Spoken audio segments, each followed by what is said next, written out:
Good morning, Bride of Christ. Today we'll be looking at Ezekiel 23 through 24.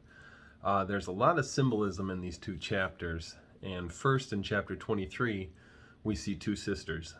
They're compared to Samaria, the capital of Israel, which is the younger, and Jerusalem, the capital of Judah, the older. And God gave them names. He called Samaria Oholah and Jerusalem Oholibah. And as we read, we see that these two sisters left their first love. It says they lusted after foreign nations and their gods. It also says that they played the harlot. And this was not something that they did for increase or for income. They willingly left the God of Abraham and pursued their neighbors' false gods. It goes into detail as to everything that they did. There's one statement in the beginning of this chapter that I believe sums up this chapter. We see it in verse 4. It says, "They were mine." God prepared them to be in relationship with him. They were his. They were fully his chosen people. And now God is telling them of everything he will send their way because of their trespass against him.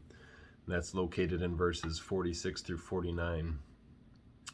Chapter 24 starts off talking about the siege of Jerusalem. And in this chapter, Ezekiel once again is commanded to use an object lesson to show the full destruction that will take place. The bronze pot symbolizing Jerusalem. And then his own wife dies. Her life is a symbol of the temple being destroyed in one stroke. It was called in this passage the desire of their eyes and their arrogant boast. The truth that stuck out to me most in the book of Ezekiel is the judgment of God, and specifically the judgment of God on his own people. I know that we live under a new covenant today, but I believe the church as a whole is now going after the gods of this world. And yes, there is a remnant.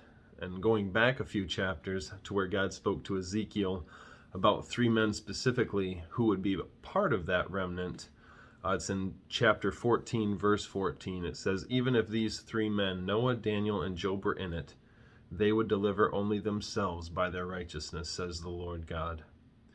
God will repay men for their deeds. And I'm not teaching a works-based salvation here. But what I am saying is that your works will follow your faith.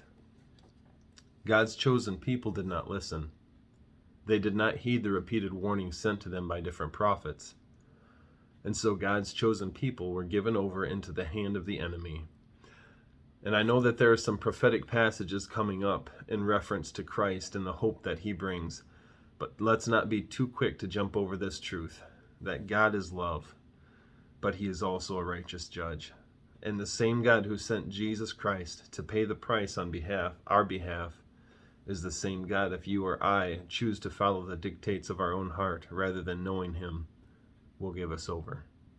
His desire is for us, but as Paul wrote to the Galatians in chapter 6, verses 7 through 8, "Do not be deceived. God is not mocked. For whatever a man sows, that he will also reap. For he who sows to the flesh will of the flesh reap corruption. But he who sows to the Spirit will of the Spirit reap everlasting life." Don't be one of whom it was said, "They were mine." Be his. Walk with him. Know him. Allow him to search you completely and see if there's any wicked way in you. Take him at his word, because his word will remain forever.